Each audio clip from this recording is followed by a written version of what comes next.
What's up, guys? We got another one here from The Wall. She called it a girls' trip, but it backfired when her husband caught her betrayal. Let's get into it. Trip rule number one is you have to get your hair wet and you have to get in the pool every single day. Yes.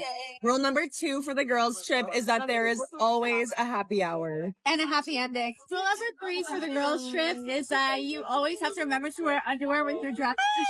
Rule number four, free the nip.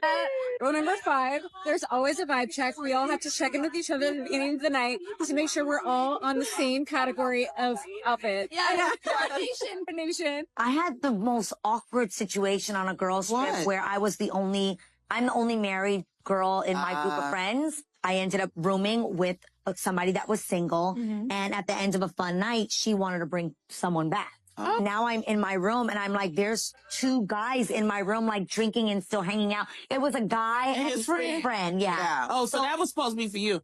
No, and that's the point. Now I'm in my room on the phone, like, there's dudes in the room. Like, I feel mad uncomfortable. Like, I think I have to be wiser because maybe that wasn't the trip I should have been on. So you got the Sacred Girls Trip Manifesto. Rules include booze, bikinis, and bringing home randos. Real classy. But hey, what's a girls' trip without completely trashing boundaries, right? And then there's the married woman rooming with a single friend and suddenly finding herself in a frat party. I mean, awkward. What did she think was going to happen? I mean, she's the married woman with a bunch of single girls. It's good that she kind of figured it out, but we don't know the whole story. I'm just taking it at face value. It seems like with her, it's like walking into a lion's den and wondering why your arm is in its mouth. I mean, come on. Married life and single life escapades mix like oil and water, so stop stirring the pot. Girls cheat. Girls trips, for example, crime one. I can't tell you how many times a girl has cheated on her girls trip with me. Miami, you guys see I'm going to Miami a lot. These girls go on girls trip in Miami and they cheat. I don't care what you say. I don't care what your girl tells you. Quick story time. I was in Miami. This girl cheated on her boyfriend with me. I came back. I saw her Instagram, found it, and she was posting pictures with her boyfriend. And then she ended up blocking me because she didn't want me to see that. The point is, I've learned that girls are definitely cheaters and they're opportunists under certain circumstances, and especially with the right guy. And I just so happen to be that right guy a lot of times. So keep that in mind. Take that information however you want. But if your girl's going to Miami and I'm there, chances are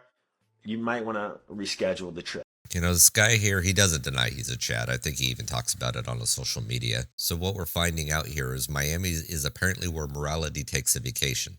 No surprise, honestly. Girls' trip there are cheat fests now. And this dude's basically warning guys watching, if your girl's in Miami, it's not a vacation, it's a relationship roulette. He's the human embodiment of the I told you so meme. But let's not kid ourselves. Social media plus constant validation equals fertile cheating grounds. I mean, trust dies quicker than tequila shots on South Beach. If anybody's been to South Beach, they would definitely get that.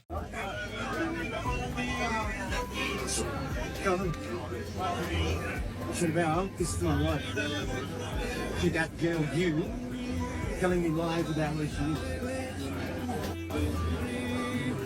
Yeah, you make me so depending on what.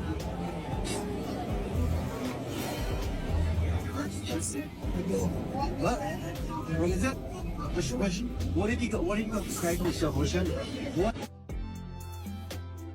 You have to say for yourself. What do you have to say for yourself? Explain yourself. Again? Oh, no. You know, why are you here then? Telling your kids lies, why are you telling you lies, go where you're at? Thank you. Explain yourself.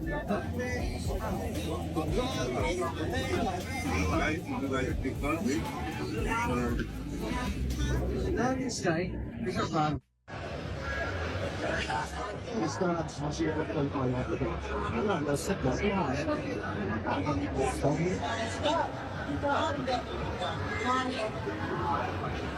Do married women go on girls trips? No, we do not.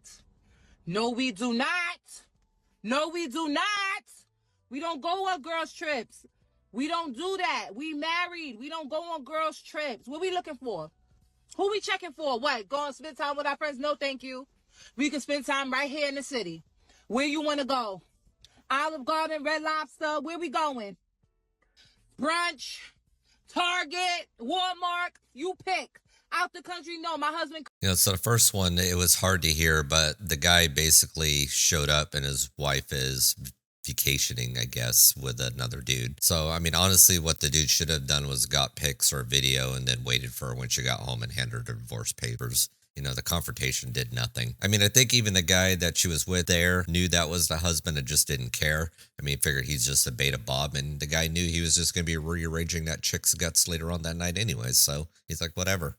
You know, and the married women and girls trips, that lady isn't buying it. Honestly, bravo for keeping it real. If you're married and hunting for vibes in Cabo, something is off. And where are we going? Olive Garden, Target? I mean, that woman has a point. Marriage isn't about testing boundaries. It's about knowing your limits. Stay home, save the drama, and maybe even save your marriage. Get ready with me while I tell you a story about a time I cheated on my boyfriend and don't regret it.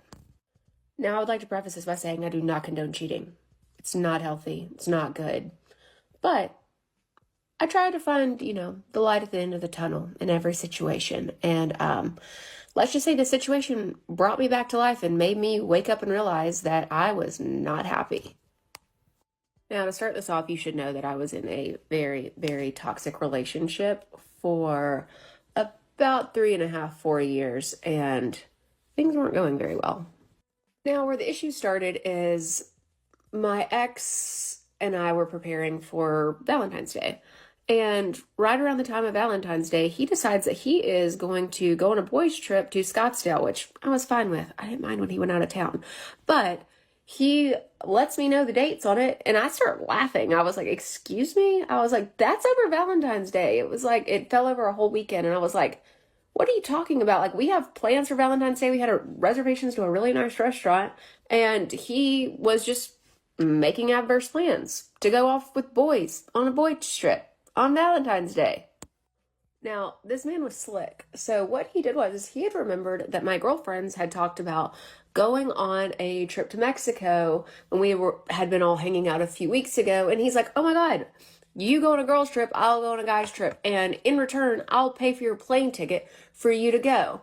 And I was like, but I don't know, kind of a trip, with my girlfriends seemed like a good idea. So I agreed. Now, as I'm taking off to go to Mexico, I realize this man has only bought me an economy seat. And that's fine, don't get me wrong. But if you are a man and you mess up Valentine's Day to go on a boys trip and you're sending your girl off somewhere else, at least get her a Delta Comfort seat. But I was, in the back in economy, and it was fine. So I take off, heading off to Mexico with my girlfriends, and we get to Mexico, hanging out, having a great time, and all of a sudden I see this guy's Instagram story that looks just like where I'm at. And it was a guy who I had met in Atlanta, out and about, but he had moved to a different state. And so we kind of kept in touch with each other, but just as friends. I met him when he had a girlfriend, he had me whenever I had a boyfriend. So the second that I see that we are literally in the same place, same location, I reach out and I was like, hey, we should all get together, because everyone knew each other who was associated with this group. And let me tell you, this man, beautiful. Probably the most beautiful man I've ever seen in my entire life. And I'll just go ahead and have to say we're going to need a part 2, because I need to continue, and I'm getting hot thinking about how cute this guy is. First and foremost, never would advocate cheating ever. So with that said, I'm going to take everything that she's giving at face value for what it is, because we don't know the whole story. We're only hearing what she's telling us. But we have the I cheated, but I'm the victim TED Talk going on here. I mean, she doesn't regret it because it woke her up. Like she became enlightened or some shit like that. I don't know. I mean, basically translated to, she'd use infidelity as a self-help seminar. But let's not miss a kicker here. She's mad at her boyfriend for going on a boys trip, but thinks her trip to find herself in Mexico was some sort of moral high ground. I mean, here's a dose of reality here is cheating doesn't fix a toxic relationship. It just makes you both toxic. This is part 2 of me telling you about the time I cheated on my boyfriend and don't regret it. So I reach out to the guy and we make plans to all get together that night. He had a big group, I had a big group, and so we all decided to get together. Now, one thing I will say about specifically Tulum, Mexico is it's super romantic, but it's also big time party atmosphere. It is one of the most beautiful places, but it's definitely a man-made put together place. It's meant to be romantic. So I would like to really preface that. So we get to what is the biggest, I guess, club bar there, whatever you want to call it. And his group of friends, my group of girlfriends are all, kind of hanging out. Turns out he was there for a company trip. But nonetheless, we were having a great time.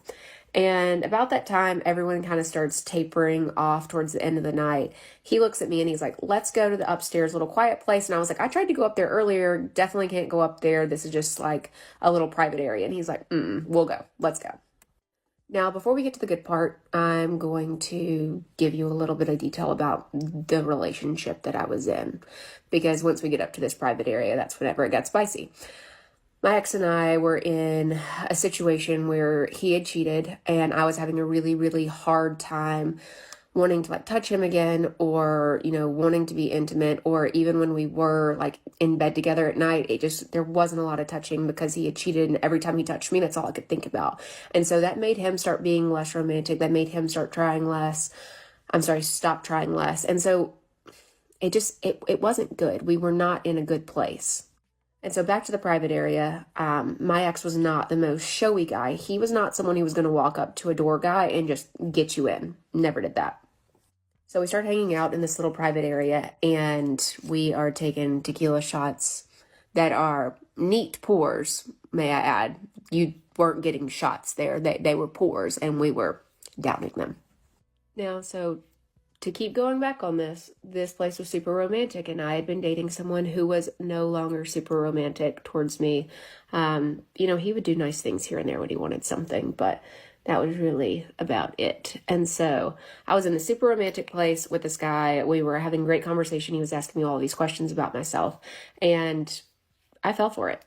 And so he asked me, hey, my company has the entire resort across the road, hotel, whatever you want to call it, rented out. We can go do whatever we want there. He's like, let's go swimming. And I was like, you can't go night swimming. He's like, yes, you can. Again, this guy was making things happen.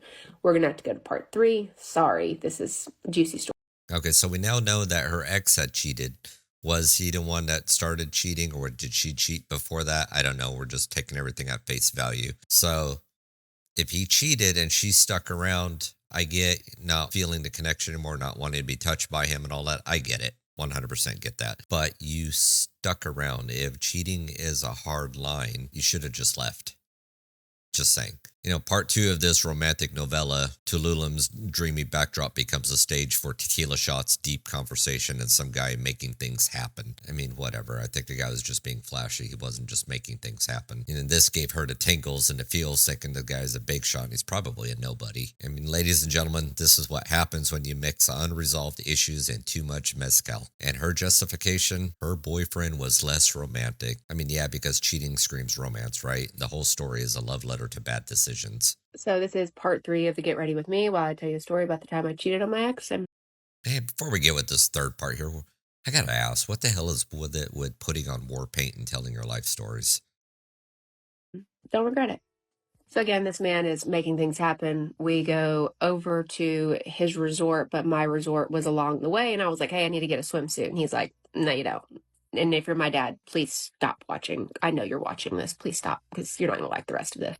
Anyways, we get to his pool, and there's a grotto situation, and it was really, really pretty, and it was really, really cold. So we hop in and hop just out just about as fast as we got in, because it was freezing. I won't go into full detail about the rest of the trip, but we ended up spending the rest of the trip together. While I was there, I also ended up finding out that my ex, while he was in Scottsdale, was literally sitting with paid-for girls at a nightclub. Great. With all of that being said, I had one of the most romantic trips with someone. I had a blast and a great time getting to know somebody and actually realizing that I deserved way more than what I was getting in my current relationship. I finally realized that even though I had been in this relationship for all this period of time, I still deserved the spark. I still deserved the romance and the touching and the kissing and all of the above. I realized I deserved those things, and it pulled me out of a rut. And I know everyone has heard the High Infidelity song by Taylor Swift. Do you really want to know what I was doing April 29th? Do you really know how he brought me back to life? However it goes. When I say that this man pulled me out of a rut of a relationship where I thought that I was just going to settle for the bare minimum in a relationship, this man wasn't even prepared to spend Valentine's Day with me. He didn't go above and beyond whenever it came down to the little things in life, and it ended up transpiring into me cheating. Now, I will say, whenever I got back to Atlanta, I was pretty quick to tell my boyfriend what had happened. It took me a little bit of time. He knew I was acting funny, but I finally popped off one day and just was like, I deserve better than this. I want more than this. I figured out what I wanted, and it's just not this. Now, this kind of gave this man a wake-up call, and he was like, no, I'm not losing you. He wanted to try and make things work, and I just realized I was not happy, and there was no way that anything he could do would make it work. We even started trying to build a house together, and I still was not happy. I realized that there was something else out there that I wanted, and ended up going and seeing this guy in the different state that he had moved to, and realizing I was really, really missing something in the relationship. And so, do I, think I handled things properly? No, but I don't regret what I did, because I'm happy now and I know what I want. I'm thinking about it here. Maybe the guy was kind of like your Chad type person. I mean, got her to do whatever he basically wanted, skinny dipping, do this, do this, do this. And the big key factor is why she was attracted to him. This would have been your just everyday Joe that was average build person. He wouldn't been able to pull all this stuff off. Even with a lot of money, he probably wouldn't have been able to pull this off. So again, it shows you can't negotiate attraction. If she's not attracted to you, you're not going to get her to do much of anything. The grand finale of her saga here, she cheats, leaves her boyfriend, and doesn't regret it now because she's happy. Better yet, you should have just broke it off when he first cheated on you, and then went on with your life. But hey, let's clap for narcissistic logic. I mean, happiness at the expense of trust and loyalty. That's a gold star right there. She even admitted she didn't handle it right, but shrugs it off like it's a parking ticket. Oh, and the Taylor Swift lyrics, I mean, perfect. Nothing says personal accountability like quoting a millionaire's breakup anthem. I mean, so what we learn is relationships are dead in the water when people think betrayal is self-care. I mean, modern dating is a dumpster fire fueled by social media, entitlement, and warped feminism. Girls' trips aren't vacations, they're testing grounds for infidelity.